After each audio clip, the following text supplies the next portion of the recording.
Okay, so today we are going to be talking about The Lord of the Rings. I have started a reread. Yes. So I started rereading The Lord of the Rings. And it's so good to be back. And naturally, being back in this world has me in a downward spiral of just thinking about this world all the time. So I have a couple of things that I'd like to chat with you about, starting with defending Frodo from my old self. So, old Murphy used to not like Frodo. In my time watching the movies and my first read of The Fellowship, my mentality towards Frodo, the way I saw him was I felt he was personalityless. I really just didn't think he was anything to write home about. And I think that the movies do Frodo a disservice, which, I mean, Elijah Wood did a great job with the role, so no hate to him. But just in general, he plays a much more passive role in the movies than he does in the books. And the dreamy, far-off look that Elijah Wood, I'm sure, is directed to do so often, I don't know. It doesn't portray him in the way that I like better, or the way I perceive him in the books. I think that he is so much more than what I used to give him credit for. So this video is going to be me defending Frodo from my past self and the way I viewed him before, which the way I viewed him before was kind of like this useless lump that we had to drag along. And that just wasn't fair. My other copy of The Lord of the Rings is at my bedside table because I've been reading it in the evenings. But we're gonna start in the Shire. We're gonna break down my defense of Frodo, why I think that he is an excellent character to follow, and why I love him now. And forgive me, I just started my reread, so a lot of this is going to be coming from my memories of the books, so it won't be all-encompassing. But some of this I was reminded by because I watched a great video by Tolkien Lore, which is a YouTube channel that will be linked below. I'll link the video that I watched. His video was Frodo versus Sam, who's the real hero, so it was different. He was talking about something else, but he mentioned some key things that I'm going to hit on, so I'm going to link his video because I really like his content. But anyway, the Shire. Actually, we're going all the way back to the prologue, because I think that this is really important. It says, "This book is largely concerned with hobbits, and from its pages, a reader may discover much of their character and a little of their history. Hobbits are an unobtrusive but very ancient people, more numerous formerly than they are today, for they love peace and quiet and good-tilled earth. A well-ordered and well-farmed countryside was their favorite haunt. Even in ancient days, they were, as a rule, shy of the big folk, as they call us, and now they avoid us with dismay and are becoming hard to find. They are quick-hearing and sharp-eyed, though they are inclined to be fat and do not hurry unnecessarily. They are nonetheless nimble and deft in their movements." It goes on to describe them, and then it says, "But hobbits are never, in fact, studied in magic of any kind." It goes on to describe them some more, but I think that context of who the hobbits are is really important. And then we move on to the Shire, and we get to see how comfortable Frodo is where he is, how much he loves his home, and how he does not want to leave the Shire. In fact, even when he's given his mission, given this task, he puts it off for as long as he can because he never wanted it. But in the end, he did decide to take the journey because he wanted to protect the world that he knew and he loved. So despite being a hobbit who doesn't like big folk, who isn't interested in being around humans, who isn't interested in leaving the Shire, and the thing that makes hobbits happy is being in well-tilled countryside, being exactly where he is. They're not in a rush. They don't want basically anything of what this book will soon give them. And despite acknowledging that he is not equipped for this task, he takes it. We see from the very beginning of Fellowship, we see his bravery, his humility, and his strength, as well as his selflessness. That's what I want to say, his selflessness, because this is not a task he wants. He's not in it for the glory, and he acknowledges that he can't do it, that he's not equipped to do it. but he agrees. Then he goes on to try to abandon his friends at one point because he does understand the gravity of this and he doesn't want them to be harmed in this task. So he tries to go on without them, but of course Sam, being Sam, refuses to allow it. And Frodo, not only is he willing to take it on himself and not wanting to put his friends in danger, but when they absolutely insist to go along with him, he accepts their help because, again, humility. He doesn't have a hero's complex. He doesn't have a god complex. He isn't your standard fantasy protagonist that is ready to save the day, is ready to take on the world, learn the magic system in a really quick montage, and be way overpowered way too fast. He doesn't reject the help of others, though at one point he does try to leave them behind, as I said. He he willingly takes on the help because he knows that he's not capable on his own. And then you have him at the forming of the Fellowship, where they're arguing over or discussing over who's going to take the ring. I'm just going to read you the scene because I really like it. A great dread fell on him, as if he was awaiting the pronouncement of some doom that he had long foreseen and vainly hoped might after all never be spoken. An overwhelming longing to rest and remain at peace by Bilbo's side in Rivendell filled his heart. At last, with an effort, he spoke, and wondered to hear his own words, as if some other will was using his small voice. "I will take the ring," he said, "though I do not know the way." First of all, he chooses the ring a second time.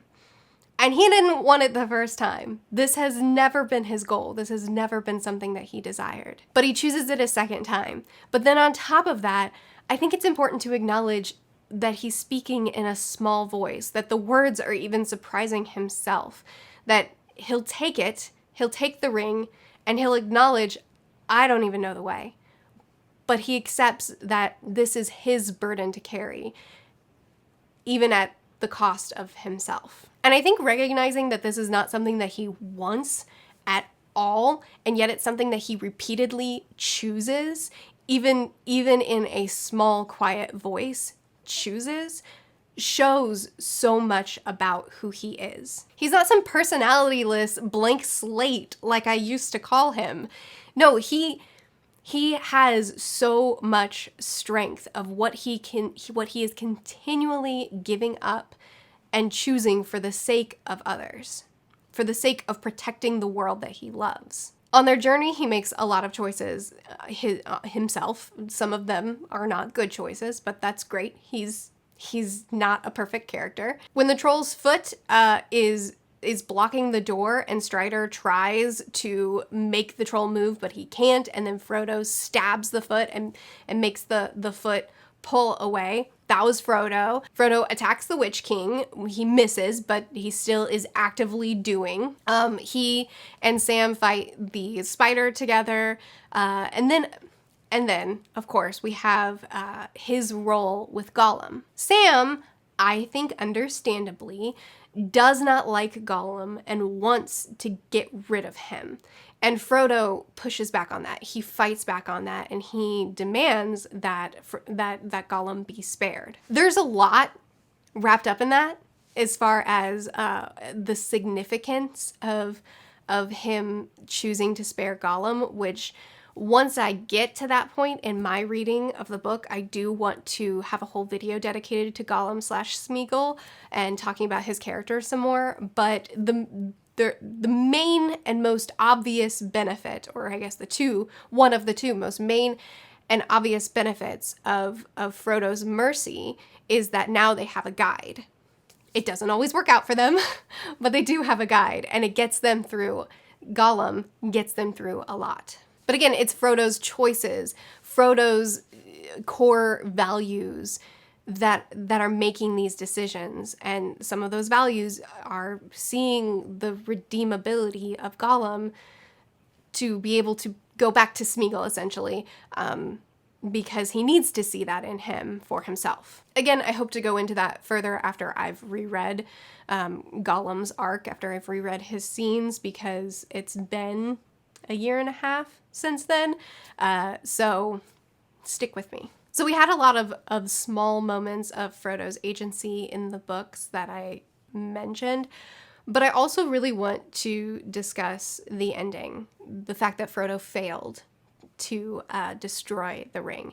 And I love that he failed. I mean, Frodo had up to this point encountered so much physical abuse, being stabbed multiple times, emotional abuse from being at the mercy, being the carrier of the ring, and being influenced by its power. But on top of that, he was dog-tired, he was hungry, he was thirsty, he had so little strength left in him. And yeah, Sam had gone through a lot of the physical toils, a lot of the physical struggles that Frodo did too, and more so because not only was he also dog-tired and hungry and thirsty, but he gave up his food and his share of the water to keep Frodo going and then carried Frodo up the mountain. Sam's amazing, and he's getting a video too. But Sam didn't go through a lot of what Frodo went through. I mean, Sam didn't go through the emotional and spiritual struggles that Frodo did. And after everything that Frodo's done, having him then easily and happily chuck the ring into the fire wouldn't have been satisfying. It wouldn't have been honest. And Frodo has been such an honest character up to this point. I love that Frodo failed. I love that after everything he's gone through, when he's at his breaking point, or basically has already been broken, that in the end, he couldn't do it. He was too influenced. He was too broken. It was too much, and he couldn't give up the ring. And this is where Frodo's mercy to Gollum, to Smeagol, this is the second giant big piece of that. The fact that Smeagol goes after the ring, bites Frodo's finger off, and happily dances along the edge only to fall in, and the ring is destroyed through a convenience, but not a convenience, a really rewarding thing that was the sum of Frodo's actions and the sum of the power of the ring. But I think that only adds more layers to Frodo's character. It proves even more that he's not just some blank slate character that had no personality. He had tons of strength. He had tons of decisions that he had to make. He had tons of physical and emotional battles that he had to fight through, and in the end, couldn't accomplish the task. He can't have gotten there on his own, and he can't have finished the task on his own either. And sure, you could say that makes him a failure, or that makes him bland, or that makes him boring, but I think that makes him so very real. Physically, he never heals from a lot of his wounds. He doesn't get to go back to living life happily at the Shire. His body is changed, and his mind is changed too. Though I may come to the Shire, it will not seem the same, for I shall not be the same. I tried to save the Shire, and it has been saved, but not for me. It must often be so, Sam. When things are in danger, someone has to give them up, lose them, so that others may keep them. And that's full circle. He didn't want to leave the Shire in the first place. He didn't want to do it, but he did it to preserve the world that he loved, to save the world that he loved. And in the end, he comes back around and he says, this is the way it is. This is the way it always has to be. If something is going to be saved, someone has to sacrifice that something. And it'll never be the same for me. I will never be able to love it and enjoy it as I once did, because I am not the same. Frodo went through a lot on this journey, but what he went through didn't end at the end of the journey. What he went through followed him for the rest of his life and changed the rest of his life. He gave up more than just comfort, more than just safety, more than just I might die, but he gave up something physical, emotional, and spiritual in order to accomplish what he accomplished. And yes, he could not have accomplished it without the Fellowship, but the Fellowship couldn't have accomplished it without him either. Each and every one of them would have been even more greatly influenced by the ring had they carried it. And a lot of what I'm saying comes from my memories of Frodo. If I had more quotes readily available for you, I could probably show you even more about him. But he's a character that each time I revisit this story, especially in the books, I fall more and more in love with our ring bearer. I fall more and more in love with Frodo, someone who we saw very little of who he was before this journey. Most of what we saw of him was him in his weakest, most battered and broken down state. But despite us seeing him at his absolute worst, fighting a multitude of different battles, not just physically, but everything that he had to face, despite seeing him in his weakest, worst state, what we saw of him was still someone who kept moving, who kept walking, who kept fighting, and who kept making the decision to sacrifice himself for others. And that is not a disappointing protagonist. Anyway, probably a lot of you watching this already know all these things and already agree, but I even have videos on my channel saying, old videos, saying that I found Frodo to be a really boring protagonist, and if I met him on the street, I wouldn't know him, because who is he? And I just don't agree. And so anyway, this is a video defending Frodo from my past self. The more I spend time with him, the more I appreciate him so much. So I said at the beginning of the video that I'm rereading The Lord of the Rings. I want to clarify that does not mean that we will be having, I'll be having review videos coming soon. That's not what's happening. What's happening is, in my first read of Lord of the Rings, I didn't get to fully appreciate it because I was getting to know it. In my second read of Lord of the Rings, I blew through it really fast because I had fallen in love with it and I wanted to consume it. This third read, I'm really taking my time. I'm chewing on every word. I'm reading it. I'm forcing myself to read it really slowly and to take in every detail and to take in every moment and really live in the Shire for a while. So there will not be Lord of the Rings reviews coming soon, but I hope, since I'm going to be hanging out in Middle-earth for a while now, just reading it very slowly, maybe a chapter every evening, maybe even less. I don't know. I'm just gonna take my time. But my hope is, as I'm spending so much time in the Shire and as I'm really digging into moments of the story and depth of the story, that I'll be able to hang out with you guys for a while, digging into characters and Middle-earth. And I'm not a deep lore person, don't get me wrong, but I just want to appreciate this world for a while. And my content might reflect that. I hope you'll be along for the ride. Because I love The Lord of the Rings so much, and I've been hesitant to make videos because there are people who can dig into this world in amazing depth.